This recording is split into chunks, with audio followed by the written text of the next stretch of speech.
Since the beginning of this election campaign, a large portion of Canada's population has been waiting to hear from each of the federal parties and what they will do to break down barriers and meet their needs when it comes to accessibility, only to find they haven't heard much at all.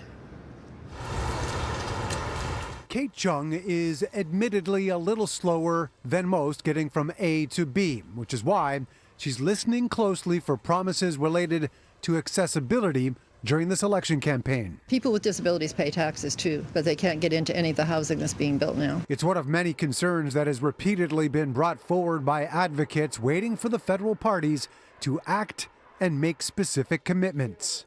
What is it you've been looking to hear throughout this campaign?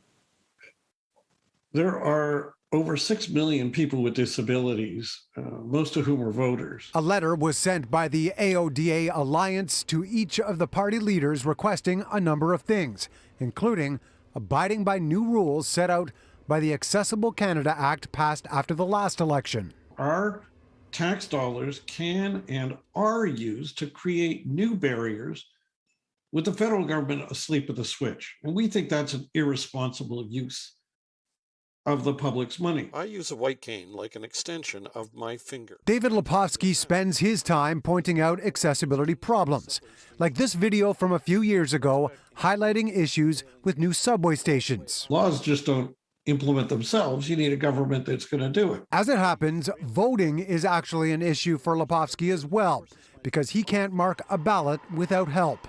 While polling stations have accessibility rules, he still mails his in. He says only the NDP have responded to their request and have made commitments.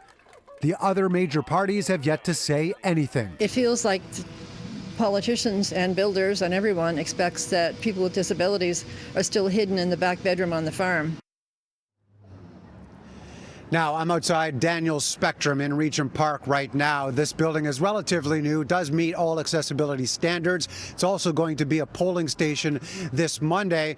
One of the issues that is being brought forward by some of these advocates is making sure that buildings like this being built in the future will in fact live up to the National Building Code, which they say also needs to be updated.